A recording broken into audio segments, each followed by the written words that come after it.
Good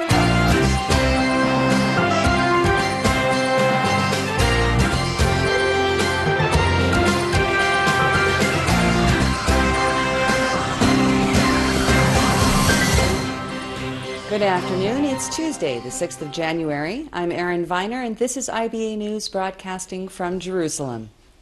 We open with diplomatic developments and criticism from the United States against both the Palestinian Authority and Israel, charging both sides with finding ways to work constructively and lower tensions. This after the Palestinian representative to the United Nations, Riyad Mansour, sent a letter of complaint to the UN Secretary General Ban Ki-moon over Jerusalem's decision to freeze the transfer of tax funds to Ramallah. IBA's Margot Dukevich reports. The U.S. administration is reviewing its annual $440 million aid package to the Palestinians in response to its application for membership to the International Criminal Court and other UN bodies and organizations. On Friday, the Palestinians submitted the documents to join the ICC and other global treaties. Joining the Hague-based court will enable the Palestinians to prosecute Israel on charges of war crimes. Days earlier, the UN Security Council rejected a proposal put forward by Jordan on behalf of the Palestinians that called to set a 3-year deadline for an Israeli withdrawal from Palestinian land, with East Jerusalem as the capital of a Palestinian state. Israel responded by freezing the transfer of the monthly tax revenue of some $125 million to the Palestinian Authority, a move Jerusalem said was in response to the unilateral actions taken by the Palestinians. President Reuven Rivlin spoke out against Israel's decision, saying delaying the transfer of funds does not benefit anyone. The U.S. State Department also criticized the Israeli move, as well as the steps taken by the Palestinians at the UN. We're deeply troubled by the Palestinian action regarding the ICC.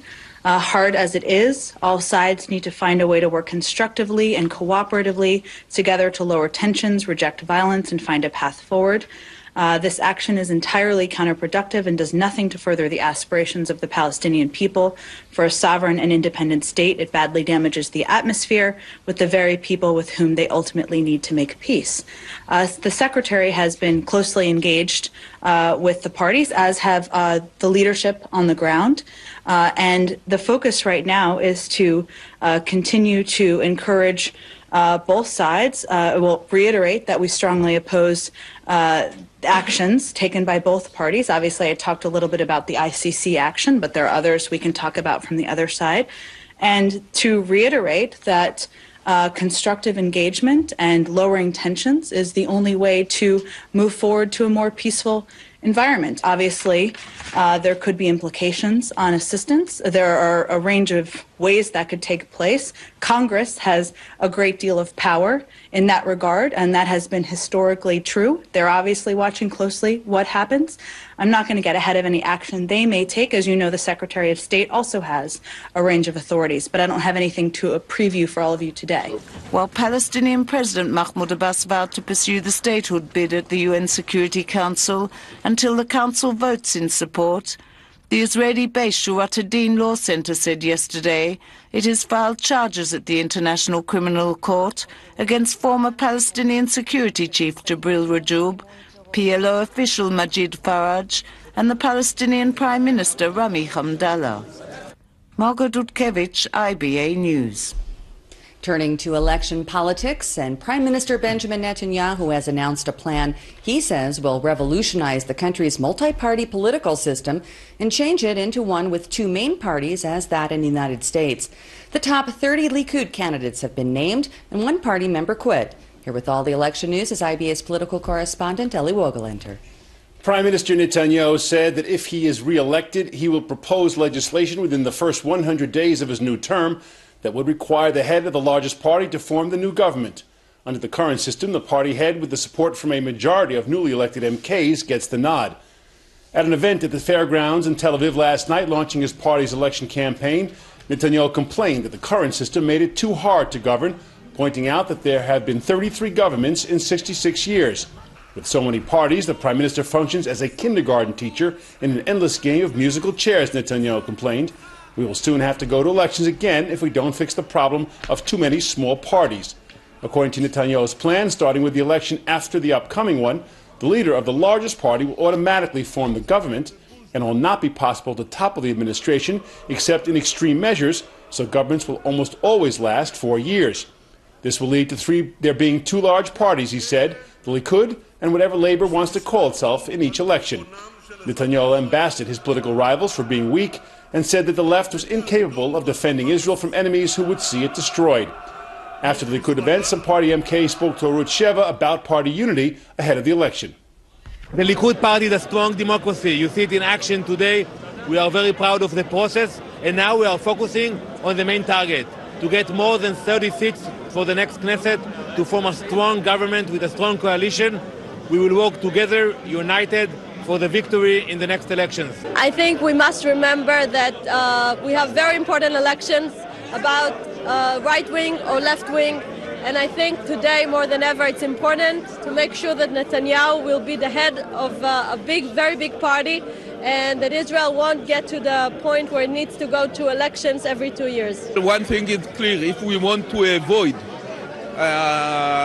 the threat of Bougie and Tzipi and the Labour Party, we all have to vote Likud, because only if Likud will have very clear advantage over the Labour Party, we will be able to have a national government led by Netanyahu, and to prevent the threat of a government led by Tzipi and Bougie. Likud has lost one MK from the party ranks. Moshe Feiglin announced last night that he was leaving the party after failing to secure a realistic spot on the candidates list for the March elections. The head of the Manhigut Yehudit faction in Likud, Feiglin has been a member of the party since 2005 and a Knesset lawmaker since the last election. He finished an unrealistic 36th on the Likud list in voting held by party members last week, claiming he was pushed out by Netanyahu and his supporters. Feiglin said he was leaving to establish a new political movement and that he's willing to sacrifice a spot in the upcoming Knesset for the sake of building up his party properly. Today he told his supporters to leave the party and join him in the new party that he intends to form. Other MKs coming and going today: David Rotem from Yisrael Beitenu, chairman of the Constitution and Law Committee, has announced he plans to retire from politics, saying he will not be running with the party in the next election. But we do have a new face running. Jerusalem Deputy Mayor Rachel Azaria will seek a Knesset seat under the banner of Moshe Kachlon's Kulanu party. Azaria, whose mother was born in the United States, heads the Yerushalmim faction in the Jerusalem City Council and held the municipality's education and women's rights portfolios. Since being elected in 2008, the Orthodox feminist and outspoken deputy mayor has been a staunch advocate for women's rights, early childhood education, and spearheaded initiatives to ease highly restrictive kosher certification laws governed by the chief rabbinate. Finally, our Mabat news program revealed last night that Palestinian Authority Chairman Mahmoud Abbas is involving himself in the Knesset election. According to the report, Abbas summoned the Knesset Arab MKs to his office last week to encourage them to run on a unified Arab list in the upcoming elections and get behind Labour's Yitzhak Herzog to become prime minister. Aaron? Thanks for that report. A pre-election smear. That's how Habayit Yehudi leader and Minister of Economy Naftali Bennett is characterizing the criticism currently being leveled at him for his alleged bungling of an incident during the 1996 Operation Grapes of Wrath against Hezbollah in Lebanon. According to recent reports from journalist Raviv Drucker and the Idiot Achronot news service, an elite Maglan unit commanded by Bennett came under Hezbollah mortar fire after he unilaterally disobeyed orders without telling his superiors.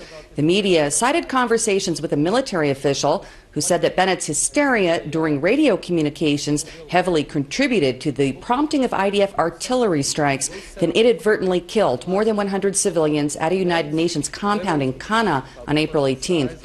Bennett and other soldiers who served under his command in 1996 are rejecting the accusations as totally false. And Bennett angrily said to all those keyboard hacks who sit in their comfortable homes and dare to dispense advice to soldiers at the front, you should be ashamed. After saying that he will never apologize for actions taken to defend Israel, Bennett pointedly directed his next comment at Drucker, saying, "I remember where I was that night in 1996 with my soldiers deep inside of Lebanon facing the enemy," before asking, "And where were you that night?" Turning now to the major winter storm that has already begun to be felt in parts of the country, and the next 3 days are expected to be particularly fierce with powerful winds and thunderstorms along the coast and snow in the mountains of the Galilee and Jerusalem. It's anticipated that main highways and intersections will be closed due to flooding and snow-packed roads. We get more from IBA's Aryeh O'Sullivan. There will likely be not just one, but two waves of snow in the capital. The first will come on Wednesday evening, and the second storm will hit between Friday and Saturday. Snowplows are ready, and even a new salt spreading machine is set to hit the streets and prevent the blocked roads we experienced during last year's mega storm. Police are not taking any chances, and once the flakes start to fall, the main streets of Jerusalem are expected to be blocked, and main routes 1 and 443 will be sealed to allow snowplows to keep them clear.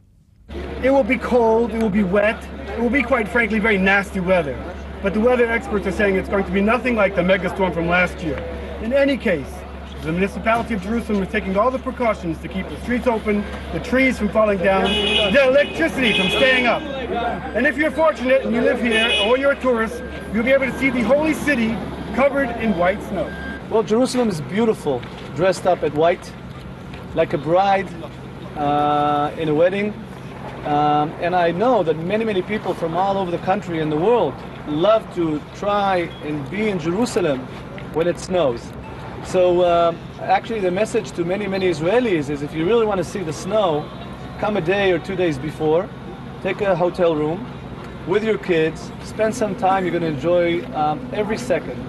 At some supermarkets and shops in Jerusalem, there was no calm before the storm, as residents stocked up on food and supplies. We are not so used, and every time there is snow or a big storm, everything is closed. I live in Nevaseret Zion. We were closed last year for 4 days.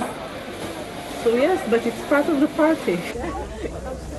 But that's just hilarious, man. I thought I'll be here alone and, I'll come in the morning when people are in work. But that's just insane what's going on here. I think most of the people are a bit traumatized from last year.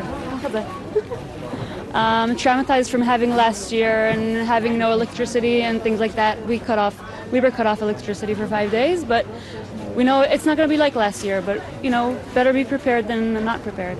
Residents were told to get snow shovels and prepare for power outages, but that didn't stop many from lining up to buy electric heaters.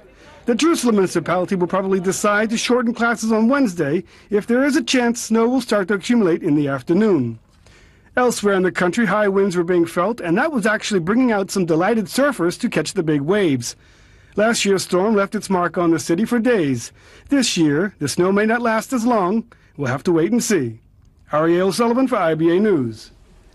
For Eastern Orthodox Christians, it's Christmas Eve, celebrated according to the Julian calendar. Religious leaders and the faithful alike began holiday celebrations in the city of Bethlehem, where local residents lined the streets to greet the Greek Orthodox Patriarch of Jerusalem, Theophilus III, as he arrived in the little town revered as the birthplace of Jesus.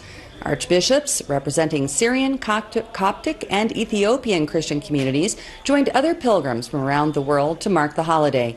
Most Christians in Israel and the West Bank belong to the Orthodox stream of Christianity. Fortunately, observance of Christmas differs from the Gregorian calendar followed by the West, permitting the staging of celebrations at the Church Nativity in Manger Square. We're following the Eastern calendar. That's why we are approximately 13 days after the Catholic Christmas, but it is all the same, and we are doing this here. We're following the Eastern calendar due to the church. We cannot do the same Christmas for all denominations in Bethlehem because everybody wants to use the Church of the Nativity. So we are kind of trying to separate it so we can all have Christmas at the same place. Turning to Germany, where the debate over the increasing Muslim presence in the country continues to arouse passions. The square around the Cologne Cathedral was plunged into darkness last night when church officials ordered all lights at the landmark site to be turned off in silent protest of weekly rallies in Dresden against rising Muslim influence in Europe. The symbolic act comes as thousands of Germans demonstrated in Cologne and several other cities against the ongoing protests of the group, calling itself the Patriotic Europeans Against the Islamization of the West, called by its acronym PEGIDA, which attracted its largest crowd yet in Dresden last night. Only about 250 Pegida supporters showed up in Cologne, as compared with about 10 times that number of those who participated in counter-demonstrations. Similarly, in Berlin, police say that about 5,000 counter-demonstrators blocked about 300 Pegida supporters from marching along their planned route from City Hall to the Brandenburg Gate.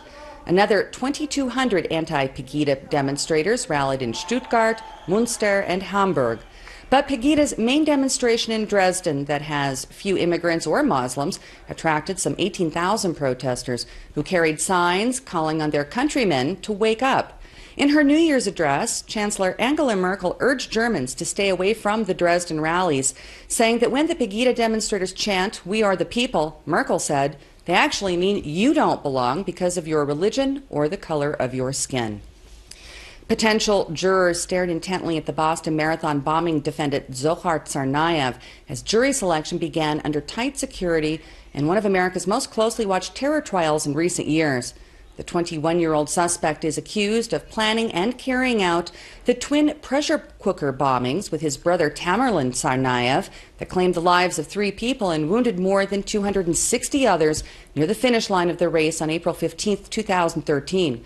Prosecutors say the 2 ethnic Chechen brothers launched the attack in retaliation for American military action in Muslim countries after they'd lived in the U.S. for about a decade.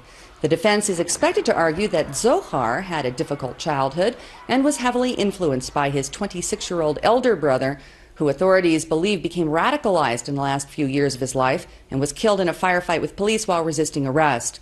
Over the last few days, a larger-than-normal pool of some 1,200 people will be summoned to the federal court in Boston for consideration as potential jurors. Bess Meyerson, who was the first and only Jewish Miss America, has passed away at the age of 90.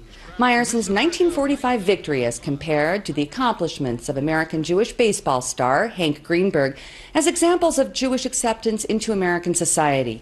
Born in the Bronx borough of New York City to Russian Jewish immigrant parents, Meyerson went on from being a pageant queen to a career as a New York City official.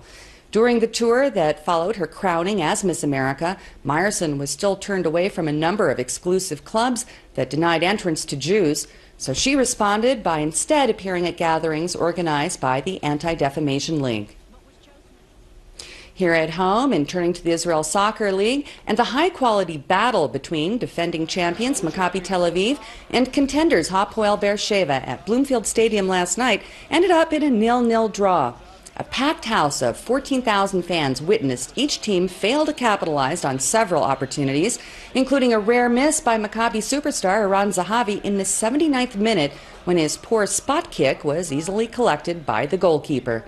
Beersheva's star midfielder Maor Buzalgo was also kept quiet most of the contest and couldn't capitalize when he had the chance. Following the tie, Maccabi is now 4 points behind first place Kiryat Shmona, with Beersheva in third, 2 points behind. Taking a look at local finance, and the shekel today lost strength against all major foreign currencies, while share prices on the Tel Aviv Stock Exchange were also down across the board. Here's a look at the afternoon numbers.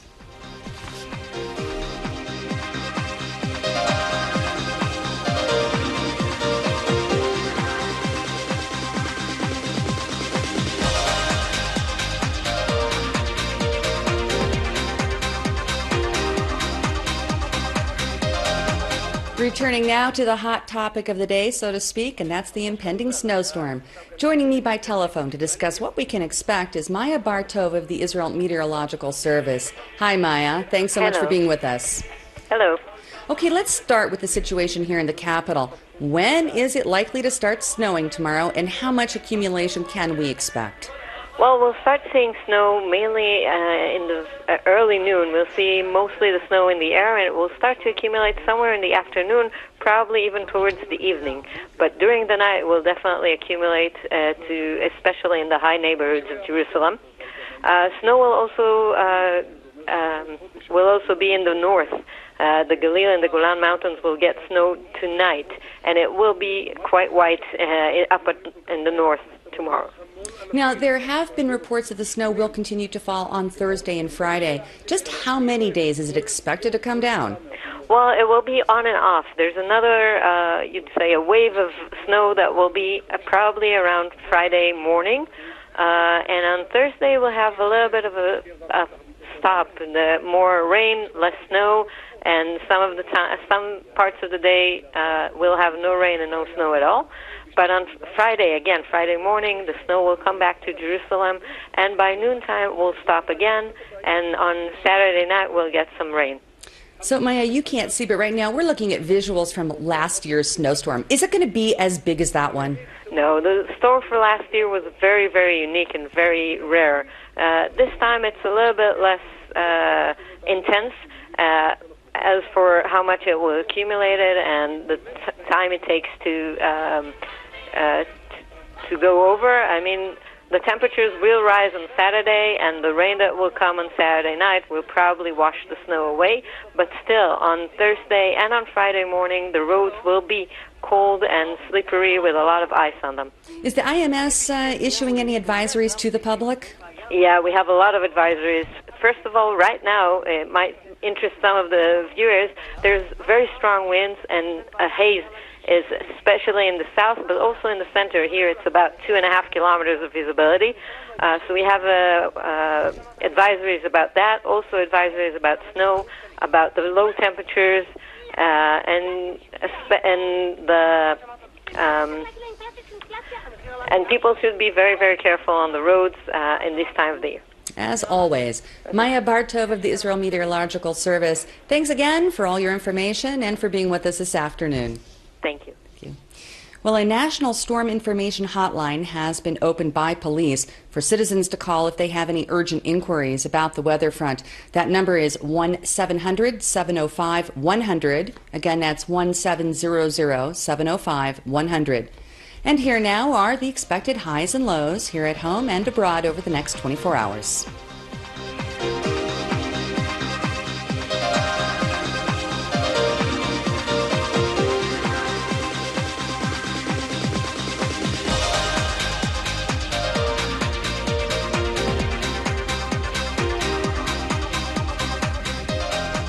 And thank you for being with us this afternoon. Laura Cornfield will be here tomorrow to bring you the latest breaking news from Israel.